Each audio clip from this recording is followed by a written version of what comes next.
Be ready. 5 seconds. Start. Sir, I rise to support the bill as it has emerged from the Joint Committee, but while doing so, I wish to make some observations generally and also in respect of certain clauses. The objects of the bill, as originally introduced, have been enumerated like this: that a litigant should get a fair trial in accordance with the accepted principles of natural justice. Every effort should be made to expedite the disposal of civil suits and proceedings so that justice may not be delayed.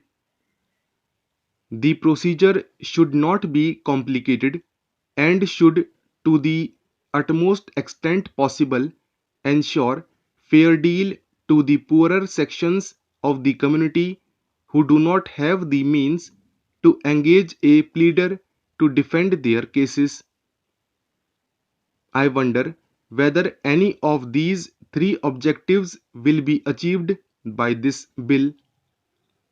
Let us not flatter ourselves that this amending bill, as it has emerged from the Joint Committee, will be able to achieve any of these objects.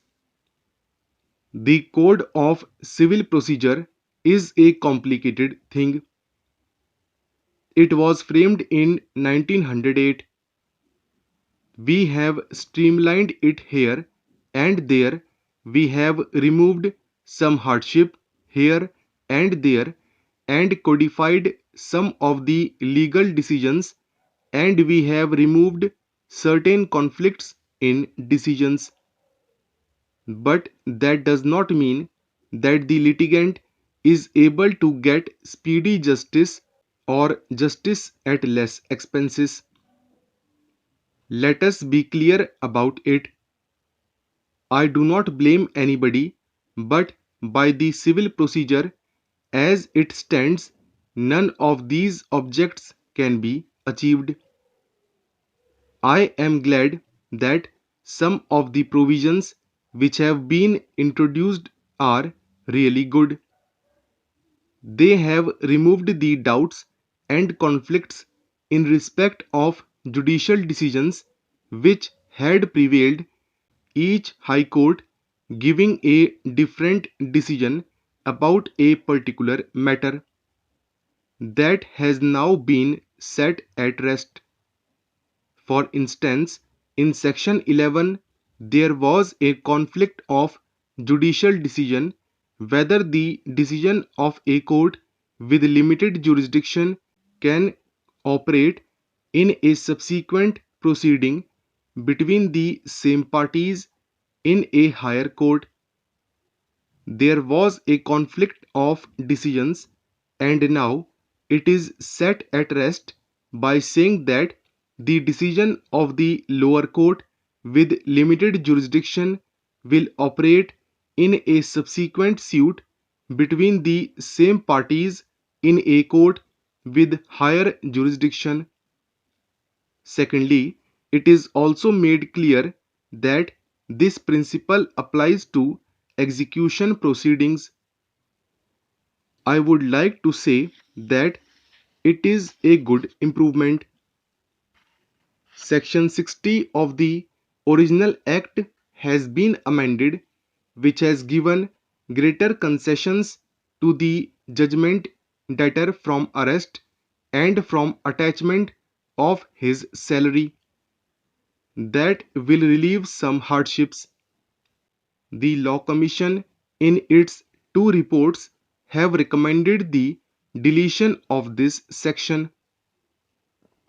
The bill, as originally introduced, also deleted that section, but the committee, in its wisdom, found that the notice should be there so that cases which are genuine might be settled out of court by the government, so that unnecessary expenditure need not be incurred by the litigant, and also the litigant need not undergo unnecessary expenses and worry.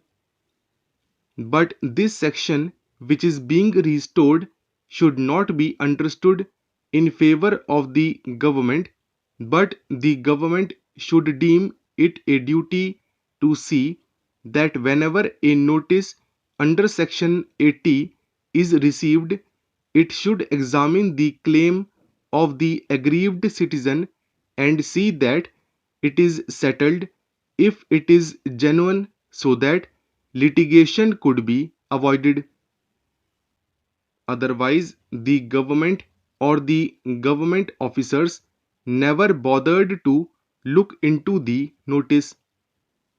The litigant is at a loss and he has to go to the court. The purpose was not being served.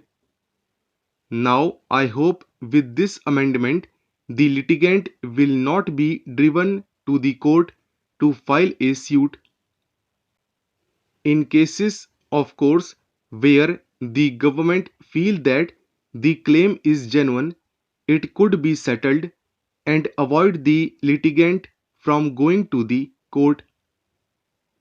About section 100, which speaks of second appeals, they have introduced the words substantial question of law. The wording earlier was on a question of law, a second appeal lie. That is the wording under the existing section 100 of Civil Procedure Code. But they have now put the words on a substantial question of law. A substantial question of law should be involved for a second appeal. What does it mean? Suppose the decision of a suit depends on a question of limitation where the plaintiff files a suit and the defendant contests the suit as barred by time. Is it a substantial question of law or is it only a technical question of law? If the latter is upheld, the appeal fails. Therefore, I cannot understand why, on a substantial question of law, have been introduced in section 100. I think really it is taken out of the Constitution where it is stated that substantial question of law involving the interpretation of the Constitution. I believe that any question of law which has the effect of deciding the result of the case should be considered as a substantial question of law.